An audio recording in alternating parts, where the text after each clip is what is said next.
Welcome back to law spark. അപ്പോൾ ഇന്ന് നമ്മൾ പഠിക്കാൻ പോകുന്ന സബ്ജക്ട് ബാങ്കിങ് ആണ്, ബാങ്കിങ് ലോ. അപ്പോൾ അതിൽ ഒറിജിനും എവല്യൂഷൻ ആണ് നമ്മളിന്ന് പഠിക്കാൻ പോകുന്നത്. അപ്പോൾ നമ്മൾ എല്ലാ സബ്ജക്റ്റിൻ്റെയും ഫസ്റ്റ് മൊഡ്യൂൾ, ഒരു മൊഡ്യൂളിൽ നമ്മൾ കേരള യൂണിവേഴ്സിറ്റി ആ മൊഡ്യൂൾ ബേസ് ആയിരിക്കും നമ്മൾ നോട്ട്സും അതുപോലെ ക്ലാസ് എല്ലാം പ്രൊവൈഡ് ചെയ്യുന്നത്. അപ്പോൾ ഒരു മൊഡ്യൂളിൽ നമ്മൾ നോട്ടും അതുപോലെ തന്നെ ക്ലാസ്സും പ്രൊവൈഡ് ചെയ്യുന്നതായിരിക്കും. അപ്പോൾ ബാക്കി മൊഡ്യൂൾസിൻ്റെ ക്ലാസ്സുകൾക്കായിട്ട് നമുക്ക് താഴെ ഒരു നമ്പർ പ്രൊവൈഡ് ചെയ്യും. അതിൽ പെയ്ഡ് ക്ലാസ് അവൈലബിൾ ആണ്.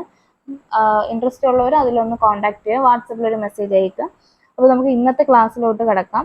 ഇപ്പോൾ origin and evolution of banking institution ആണ്. അതിൽ ഇൻട്രൊഡക്ഷൻ ആണ്. ഫസ്റ്റ് ഈ ബാങ്കിങ് സിസ്റ്റം എന്താണ്, നമ്മുടെ കൺട്രിയിലെ എക്കണോമിക്കും അതുപോലെ ഫിനാൻഷ്യൽ സ്റ്റെബിലിറ്റിയൊക്കെ ഷെയ്പ്പ് ചെയ്യാൻ വേണ്ടിയിട്ട് തന്നെ ഒരു സിഗ്നിഫിക്കൻറ്റ് റോൾ തന്നെ എന്ത് ചെയ്യുന്നുണ്ട്, വഹിക്കുന്നുണ്ട്.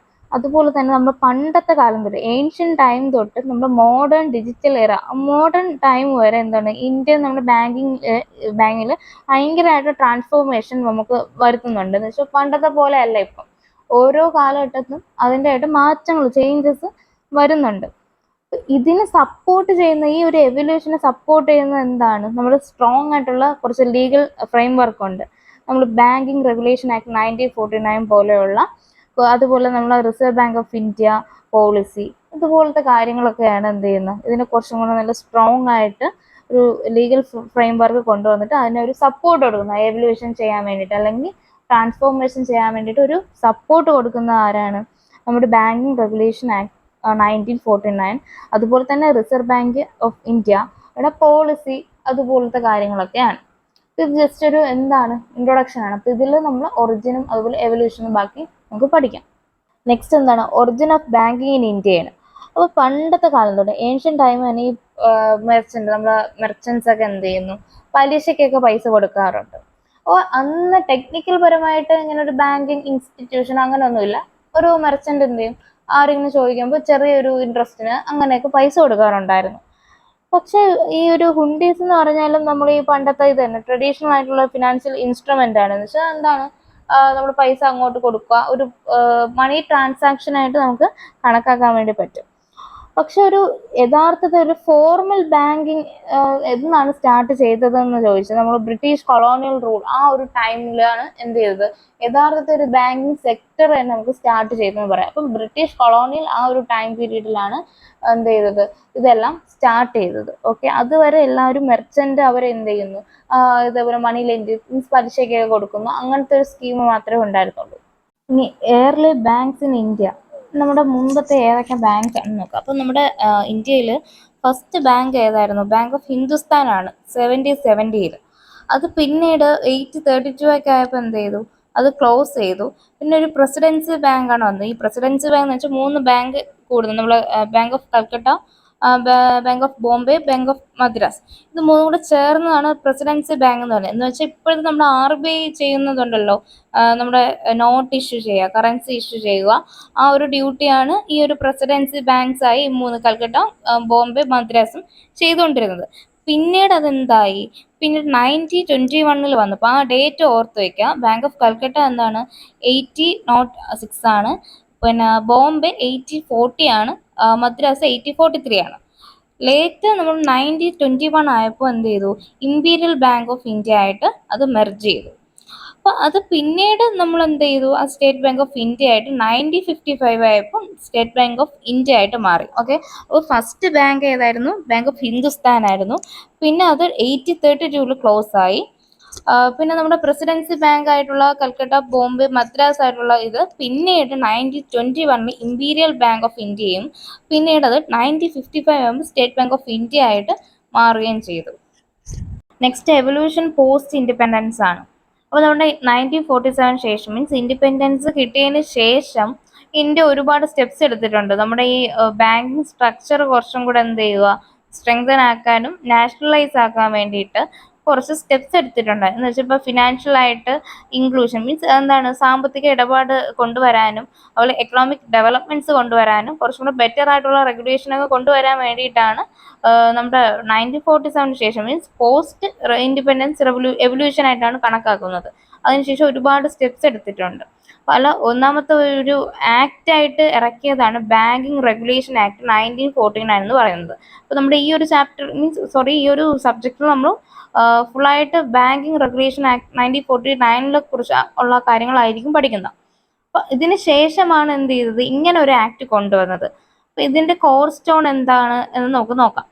അപ്പോൾ നമ്മുടെ ഇന്ത്യൻ ബാങ്കിങ്ങിലൂടെ കോർ സ്റ്റോൺ എന്തൊക്കെയാണ് എന്ന് വെച്ചാൽ, ബാങ്കിങ് എന്താണെന്ന് ഡിഫൈൻ ചെയ്തിട്ടുണ്ട്, എന്താണ് ബാങ്കിങ് കമ്പനീസ് എന്ന് പറഞ്ഞിട്ടുണ്ട്. അതുപോലെ ലൈസൻസിങ്ങും ബാങ്കിൻ്റെ റെഗുലേഷൻ എല്ലാം പ്രൊവൈഡ് ചെയ്യുന്നുണ്ട്. നമ്മുടെ RBI സൂപ്പർവൈസ് ചെയ്യുന്നുണ്ട്, ബാക്കി ബാങ്ക്സിനെ കൺട്രോൾ ചെയ്യുന്നുണ്ട്, ഇൻസ്പെക്ഷൻ നടത്തുന്നുണ്ട്. അതുപോലെ തന്നെ ക്യാപിറ്റൽ അഡ്വക്കൻസി എന്ന് വെച്ചാൽ നമ്മുടെ മൂലധനം പര്യാപ്തത വരുത്തുക എന്നൊക്കെ പറയത്തില്ല, അതിന് വേണ്ടിയിട്ട് എന്ത് ചെയ്യുന്നു, പര്യാപ്തത മീൻസ് അഡ്വക്കൻസി കൊണ്ടുവരാൻ വേണ്ടിയിട്ട് റൂൾസ് ഒക്കെ നമ്മൾ സെറ്റ് ചെയ്യുന്നു. അതിൻ്റെ മാനേജ്മെൻറ്റിനും അതിൻ്റെ മീൻസ് മെർജറിനും മീൻസ് അതെന്താ കൂട്ടിക്കലർത്തുക. നമ്മളിപ്പോൾ പല പല ബാങ്കും നമ്മൾ മെർജ് ചെയ്ത് ആക്കാറുണ്ട്. ഇപ്പോൾ SBT ഇന്ന് നിലവിലില്ല, അത് നമ്മൾ ഏതിൽ മെർജ് ചെയ്തു, SBIയിലോട്ട് നമ്മൾ ലയിപ്പിച്ചു എന്ന് പറയാം. അപ്പോൾ നാഷണലൈസേഷൻ ഓഫ് ബാങ്ക്സ് എന്തൊക്കെയാണ് നമ്മൾ ഓൾറെഡി പറഞ്ഞതാണ്. ഒരു ബാങ്കിങ്ങിൻ്റെ കോൺസെപ്റ്റ് വന്നത് ബ്രിട്ടീഷ് കൊളോണിയൽ ആ ഒരു പീരീഡ് ആണെങ്കിലും നമ്മുടെ പോസ്റ്റ് ഇൻഡിപെൻഡൻസ് 1947 ശേഷമാണ് ഈ ബാങ്കിങ്ങിന് കുറച്ചും കൂടെ എന്ത് ചെയ്തു, ഓരോ സ്റ്റെപ്പായിട്ട് നമ്മൾ കുറച്ചും കൂടെ എൻഹാൻസ് ചെയ്ത് കൊണ്ടുവന്നത്. അപ്പം 1955 ആയപ്പോൾ നമ്മുടെ ഇമ്പീരിയൽ ബാങ്ക് എന്ത് ചെയ്തു, SBIയിലോട്ട് നമ്മൾ നാഷണലൈസ് ആക്കി നമ്മൾ മെർജ് ചെയ്തു, നമ്മൾ പഠിച്ചതാണ്. അതുപോലെ 1969 ആയപ്പോൾ 14 മേജർ കൊമേഴ്സ്യൽ ബാങ്കും കൂടെ എന്ത് ചെയ്തു, നാഷണലൈസ്ഡ് ആക്കിയിട്ടുണ്ട്. പിന്നെ ഒരു 1980 ആയപ്പോൾ 6 ഇമ്പോർട്ടൻ്റ് ആയിട്ടുള്ള ബാങ്കും കൂടെ 6 ബാങ്കും കൂടെ എന്ത് ചെയ്തു, ഗവൺമെൻറ്റിൻ്റെ കൺട്രോളിലും കൊണ്ടുവന്നു. അപ്പോൾ 1955 എന്താണ്, ഇമ്പീരിയൽ ബാങ്ക് നാഷണലൈസ്ഡ് ആക്കി നമ്മുടെ SBIയിലോട്ട് മാറി. 69 ആയപ്പോൾ 14 മേജർ കൊമേഴ്സ്യൽ ബാങ്ക് നാഷണലൈസ്ഡ് ചെയ്തു. 1980 ആയപ്പോൾ 6 ബാങ്കും കൂടെ നമ്മുടെ അണ്ടർ ദ ഗവൺമെൻറ് കൺട്രോളിൽ കൊണ്ടുവന്നു. അപ്പോൾ ഇവരുടെ ഈ ഒരു ഗോൾ എന്താണ്, ബാങ്കിങ് സർവീസിന് മീൻസ് അവരുടെ ഗോൾ എന്ന് വെച്ചാൽ റൂറൽ ഏരിയ, അതുപോലെ നമ്മുടെ ബാങ്കിങ് സർവീസ് സേവനമൊന്നും കിട്ടാത്ത ഒരു ഏരിയ ഉണ്ടല്ലോ, ആ ഏരിയയിലൊക്കെ അതിൻ്റെ ഒരു സേവനം കൊണ്ടുവരിക, ഉറപ്പുവരുത്തുക. മീൻസ് അവർക്ക് ആ ഒരു ഇത് കിട്ടുന്നുണ്ട്, മീൻസ് സേവനം എല്ലാം കിട്ടുന്നുണ്ട് എന്ന് ഉറപ്പുവരുത്തുക. അതുപോലെ തന്നെ അഗ്രികൾച്ചറും സ്മോൾ സ്കെയിൽ ഇൻഡസ്ട്രി അവർക്കൊക്കെ കുറച്ചും കൂടെ പ്രയോറിറ്റി കൊണ്ടുവരും. മീൻസ് അവർക്ക് ലോണും കാര്യങ്ങളൊക്കെ പ്രൊവൈഡ് ചെയ്ത് കൊടുക്കുക, അങ്ങനത്തെ ആശയമൊക്കെ കൊണ്ടുവന്നിട്ടുണ്ട്. ഇപ്പോൾ ഓരോ കാലഘട്ടം കഴിയുമ്പോഴും നമ്മൾ അതാണ് ആദ്യമേ പറഞ്ഞത്, ഏൻഷ്യൻ ടൈം ടു നമ്മുടെ മോഡേൺ ഡിജിറ്റൽ ഇറ, ഈ ഒരു പീരീഡ് വരെ അതിൽ ഒരുപാട് ട്രാൻസ്ഫോർമേഷനാണ് നടത്തിയിട്ടുള്ളത്. അപ്പം ഇനിയും വരാം. ഓരോ വർഷം കഴിയുന്തോറും നമ്മുടെ ബാങ്കിങ് സെക്ടർ എന്ത് ചെയ്യുന്നു, അത് വളർന്നുകൊണ്ടിരിക്കുകയാണ്. Next heading liberalisation modern banking ആണ്. അപ്പൊ നമ്മുടെ മോഡേൺ ഇറയിൽ നോക്കുകയാണെങ്കിൽ 1991 ആയപ്പോൾ ഒരു എക്കണോമിക് റിഫോമാണ് അവിടെ സ്റ്റാർട്ട് ചെയ്തത്. എന്ന് വെച്ചാൽ ഇപ്പൊ പ്രൈവറ്റ് സെക്ടർ, നമ്മുടെ പ്രൈവറ്റ് ബാങ്കിങ് എല്ലാം സ്റ്റാർട്ട് ചെയ്തത് ഏതൊരു ടൈം പീരീഡ് ആണ്, ഈ 1991 ആ ഒരു ടൈമിലാണ്. അതുപോലെ ടെക്നോളജി അഡോപ്ഷൻ ഒക്കെ വന്നതും കുറച്ചുകൂടെ കോമ്പറ്റീഷൻ വന്നു. കാരണം അത്രയും നാള് ഒരു ഗവൺമെന്റിന്റെ ബാങ്ക് മാത്രമായിരുന്നു. പക്ഷെ ഈ ഒരു കാലഘട്ടത്തിൽ പ്രൈവറ്റിന്റെ എൻട്രിയോട് കൂടി എന്ത് ചെയ്തു, കോമ്പറ്റീഷൻ സ്റ്റാർട്ട് ചെയ്തു. അപ്പൊ ഇതിൽ കൂടെ വന്ന് കുറച്ച് കീ ഡെവലപ്മെന്റ്സ് എന്താണെന്ന് നോക്കാം. കുറച്ച് ന്യൂ പ്രൈവറ്റ് ബാങ്ക്സ് ലൈക്ക് നമ്മുടെ HDFC, ICICI, ആക്സിസ് ബാങ്ക്, അങ്ങനെ കുറെ ബാങ്ക് ഇപ്പൊ തന്നെ ഇഷ്ടംപോലെ പല പല ബാങ്കുകളും പ്രൈവറ്റ് ആയിട്ട് ഉണ്ട്. അതുപോലെ തന്നെ ടെക്നോളജിക്കൽ അപ്ഗ്രേഡ്സ് വന്നു. ഈ CBS കോർ ബാങ്കിങ് സൊല്യൂഷൻ എന്ന് വെച്ചാൽ നമ്മുടെ ഈ ഒരു ഡിജിറ്റൽ പരമായിട്ടുള്ള ബാങ്കിങ് ആണ്. അപ്പൊ അതുപോലെ ഇന്റർനെറ്റ് ആൻഡ് മൊബൈൽ ബാങ്കിങ് വന്നു. പിന്നെ നമ്മൾ ജൻധൻ യോജന എന്ന് പറഞ്ഞ കുറച്ചും കൂടെ ഫിനാൻഷ്യൽ ഇൻക്ലൂഷൻ ആയിട്ടുള്ള കുറച്ച് കാര്യങ്ങൾ എന്ത് ചെയ്തു, മുന്നോട്ട് വന്നു. പിന്നെ ഈ സ്മോൾ ഫിനാൻസ് ബാങ്ക്സിനും അതുപോലത്തെ കാര്യങ്ങൾക്ക് ലൈസൻസ് അവർ അനുവദിച്ചു കൊടുത്തു. അപ്പൊ അങ്ങനെ വന്നപ്പോൾ എന്ത് ചെയ്തു, മോഡേൺ ബാങ്കിങ്ങില് ഒരുപാട് കോമ്പറ്റീഷൻ, അതുപോലെ നമ്മുടെ ആ ബാങ്കിങ് സെക്ടറിന് തന്നെ എഫിഷ്യൻസി കൂടി, ടെക്നോളജി എന്ത് ചെയ്തു, അപ്ഗ്രേഡ് ചെയ്തു, അങ്ങനെ ഒരുപാട് കാര്യങ്ങൾ വന്നിട്ടുണ്ട്.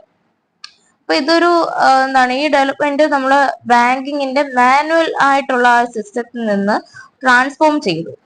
ഈ മാനുവൽ ആയിട്ടുള്ള കാര്യങ്ങളെല്ലാം മാറി പേപ്പർ ബേസ്ഡ് സിസ്റ്റം എല്ലാം കൂടെ എന്ത് ചെയ്തു, കുറച്ചും കൂടെ ടെക്നോളജിക്കൽ പരമായിട്ട് നമ്മൾ ഇലക്ട്രോണിക് പരമായിട്ട് നമ്മൾ മീൻസ് ഡിജിറ്റൽ ഇറയിലോട്ട് മാറി. ആ ഒരു പേപ്പർ ഇത് അല്ലെങ്കിൽ മാനുവൽ ഇതെല്ലാം മാറി. ഇപ്പം ചില നമുക്ക് അറിയാം ബാങ്കിലൊക്കെ വിളിക്കുമ്പോൾ എന്താണ് ചിലപ്പോൾ റോബോട്ടിക് കോൾ ആയിരിക്കും. അങ്ങനെ ഒരുപാട് മാറ്റങ്ങൾ വന്നു. അപ്പൊ ആ ഒരു ഡെവലപ്മെന്റ്സ് ട്രാൻസ്ഫോർമേഷൻ നമുക്ക് എന്ത് ചെയ്യാം, ഈ മോഡേൺ പീരീഡിൽ നമുക്ക് കാണാൻ വേണ്ടിയിട്ട് പറ്റും. അപ്പൊ നെക്സ്റ്റ് ഇനി നമുക്ക് recent reformers and legal enhancement നോക്കാം. ഇനി അടുത്തതായിട്ട് വന്ന് നമുക്ക് കുറച്ച് മാറ്റങ്ങൾ എന്തൊക്കെയാണെന്ന് നോക്കാം. അപ്പം ഈ ഒരു ടു എൻഷുർ എന്താണ് transparency, governance and financial stability, the government and RBI have to introduce new legal reform. അപ്പൊ നമ്മുടെ ട്രാൻസ്പെറൻസിയും അതുപോലെ തന്നെ ഗവേണൻസ് അതുപോലെ ഫിനാൻഷ്യൽ സ്റ്റെബിലിറ്റി ഒക്കെ എന്ത് ചെയ്യുക, ഉറപ്പുവരുത്താൻ വേണ്ടിയിട്ട് അതുപോലെ RBIയിൽ കുറച്ച് മാറ്റങ്ങളും കൊണ്ടുവന്നിട്ടുണ്ട്. അതിൽ വന്ന ഒരു മാറ്റമാണ് എന്താണ് 2020 ബാങ്കിങ് റെഗുലേഷൻ ആക്ടിലെ അമെന്റ്മെന്റ് വന്നത്. അത് നമ്മൾ കോപ്പറേറ്റീവ് ബാങ്ക്സിന്റെ മുകളിലുള്ള ആ ഒരു RBIയുടെ പവർ കുറച്ചും കൂടെ എന്ത് ചെയ്തു, സ്ട്രെങ്തൻ ആക്കിയിട്ടുണ്ട്. അതുപോലെ തന്നെ പബ്ലിക് സെക്ടേഴ്സ് ബാങ്ക് എന്ത് ചെയ്തു, അവർ മെർജ് ചെയ്തു, മീൻസ് കൂട്ടിച്ചേർത്തിട്ടുണ്ട്. അവരുടെ ആ ഒരു ക്യാപിറ്റൽ സ്ട്രെങ്ത് വർദ്ധിക്കാനും അവരുടെ എഫിഷ്യൻസി കുറച്ചും കൂടെ ഇമ്പ്രൂവ് ആക്കാനും നമ്മുടെ ഈ SBT എല്ലാം മെർജ് ചെയ്ത് ഇപ്പൊ SBIയിലോട്ട് ആക്കിയിട്ടുണ്ട്. സ്റ്റേറ്റ് ബാങ്ക് ഓഫ് ട്രാവൻകൂർ ഇപ്പോൾ സ്റ്റേറ്റ് ബാങ്ക് ഓഫ് ഇന്ത്യയിലോട്ട് മെർജ് ആയിട്ടുണ്ട്. അതുപോലെ തന്നെ എന്താണ് ഇൻസോൾവൻസി ആൻഡ് ബാങ്ക്രപ്സി കോഡ്. ഈ ചില ബാങ്കിൽ നിന്നൊക്കെ എന്ത് ചെയ്യും, ഈ ലോണ് കാര്യങ്ങളെല്ലാം എടുത്തിട്ട് തിരിച്ച് അടയ്ക്കാത്ത ഒരിതുണ്ട്. അപ്പൊ അതിന് കുറച്ചും കൂടെ ഒരു സൊല്യൂഷൻ പോലെ ഇത് കൊണ്ടുവന്നിട്ടുണ്ട് IBC. കുറച്ചും കൂടെ ബെറ്റർ ആയിട്ടുള്ള നമുക്ക് ആ കടമെല്ലാം ഡെപ്റ്റ്സ് എല്ലാം നമുക്ക് റിക്കവർ ചെയ്തെടുക്കാൻ വേണ്ടിയിട്ടും അതുപോലെ ആ ബാഡ് ലോൺസ് ഒക്കെ മാനേജ് ചെയ്യാൻ വേണ്ടിയിട്ട് അപ്പൊ അതിൻ്റെ ആയിട്ടുള്ള ഈ അറ്റാച്ച്മെന്റും കാര്യങ്ങളായിട്ടൊക്കെ എന്ത് ചെയ്യാം അവര് ചെയ്യുന്നുണ്ട്. ഇതാണ് നമുക്ക് റീസെന്റ് ആയിട്ട് വന്ന റിഫോംസ് ആയിട്ട് നമുക്ക് എഴുതാൻ പറ്റുന്നത്. 2020 അത് നോട്ട് ഡൗൺ ചെയ്ത് വെക്കാം. 2020 വന്ന ബാങ്കിങ് റെഗുലേഷൻ ആക്ടിലെ ഒരു അമെന്റ്മെന്റ് ആണ് എന്താണ് RBI's power over cooperative banks ആണ് കുറച്ചുകൂടെ എന്ത് ചെയ്തു, സ്ട്രെങ്തൻ ആക്കിയിട്ടുണ്ട്. പിന്നെ ബാങ്ക് പബ്ലിക് സെക്ടർ ബാങ്ക് എന്ത് ചെയ്തു, മെർജ് ചെയ്തു. പിന്നെ നമ്മുടെ IBCയുടെ കാര്യം കുറച്ചും കൂടെ ബെറ്റർ ആയിട്ടുള്ള ഒരു ഡെപ്റ്റ് നമുക്ക് റിക്കവർ ചെയ്തെടുക്കാൻ വേണ്ടിയിട്ടും അതുപോലെ ആ ഒരു ബാഡ് ലോൺസ് മാനേജ് ചെയ്ത് കൊണ്ടുപോകാൻ വേണ്ടിയിട്ടുമാണ്. അപ്പൊ we have to conclude this topic. അപ്പൊ കൺക്ലൂഷൻ എന്താണ്, ഒരുപാട് വേറെ സ്റ്റേജിലൂടെയാണ് ഈ ഒരു ബാങ്കിങ് സെക്ടർ അല്ലെങ്കിൽ ഇന്ത്യൻ ബാങ്കിങ് തന്നെ എന്താണ് നമുക്ക് ഇവോൾവ് ആയി വന്നത്. അത് നമ്മൾ ഓരോ കാലഘട്ടത്തിലും പഠിച്ചതാണ്. അപ്പൊ അങ്ങനെ തന്നെ നോട്ട് ഡൗൺ ചെയ്ത് വെച്ച് പഠിക്കാം. ട്രഡീഷണൽ ആയാലും കൊളോണിയൽ ആയാലും നാഷണലൈസ്ഡ് ആയാലും ലിബറലൈസ്ഡ് ആയാലും അതുപോലെ നൗ ഇപ്പൊ എന്താണ് ഡിജിറ്റൽ ആയാലും ഓരോന്നായിട്ട് നമുക്ക് അങ്ങനെ പാട്ടായിട്ട് പഠിക്കുമ്പോൾ കുറച്ചുകൂടി ഈസി ആയിട്ട് ക്യാച്ച് ചെയ്യാൻ വേണ്ടി പറ്റും. അപ്പൊ ഓരോ സ്റ്റേജിലും എന്താണ് നമ്മുടെ banking law like banking regulation act അതുപോലെ തന്നെ RBI എല്ലാം ഒരു വൈറ്റൽ റോൾ തന്നെ വഹിച്ചിട്ടുണ്ട്. കാരണം അതിന്റെ അക്കൗണ്ടബിലിറ്റിക്കും ഗ്രോത്തിനും വേണ്ടിയിട്ടല്ല. ഇപ്പൊ നമ്മുടെ ബാങ്കിങ് സിസ്റ്റം ഇന്ത്യയിൽ എങ്ങനെയാണ് ഒരു സ്ട്രോങ് പില്ലർ ആയിട്ടാണ്, എക്കണോമിക്ക് ഒരു സ്ട്രോങ് പില്ലർ ആയിട്ടാണ് കണക്കാക്കുന്നത്. അതുപോലെ തന്നെ എന്താണ് ഇപ്പൊ ഫാസ്റ്റ് ആയിട്ട് ചേഞ്ച് ചെയ്യുകയാണെങ്കിൽ അടുത്ത എന്തെങ്കിലും ഇപ്പം ഡിജിറ്റൽ മാറി പുതിയ എന്തെങ്കിലും ഇപ്പം AI പോലെയുള്ള കണ്ടുപിടിക്കുകയാണെന്ന് വെച്ചോ, കുറച്ചും കൂടെ ഈസി ആയിട്ട് ഡിജിറ്റലിനെക്കാളും കുറച്ചും കൂടെ ഈസി ആയിട്ടുള്ളവയെ കണ്ടുപിടിക്കുകയാണെന്നുണ്ടെങ്കിൽ അതും ഫേസ് ചെയ്യാൻ വേണ്ടിയിട്ട് അവരെന്താണ് റെഡി ആയിട്ട് അവര് മീൻസ് റെഡിയാണ് അടുത്തത്. കാരണം ഓരോ പണ്ട് തൊട്ടത് ആ ഒരു പണ്ടത്തെ സിസ്റ്റം അല്ല ഇപ്പൊ. ഓരോ കാലഘട്ടത്തിലും അതിന്റെ ഒരു ചേഞ്ച് എഫിഷ്യൻസി അവർ ഇംപ്രൂവ് ചെയ്യാനാണ് നോക്കുന്നത്. നമ്മുടെ ആ ഒരു ഇന്ത്യയുടെ തന്നെ എന്താണ് ഒരു ഫിനാൻഷ്യൽ സെക്ടർ തന്നെ അത് മാറി പറയാണ്. ഓക്കെ, അപ്പം ഇത്രയാണ് നമ്മുടെ ഒരു ഇൻട്രൊഡക്ഷൻ എന്ന് പറഞ്ഞത്. അപ്പം എല്ലാ ഇതും സിമ്പിൾ ഇതാണ്, മീൻസ് അത് ഡിവൈഡ് ചെയ്ത് പഠിക്കുക. അപ്പൊ നമുക്ക് നെക്സ്റ്റ് ടോപ്പിക്കിൽ കാണാം.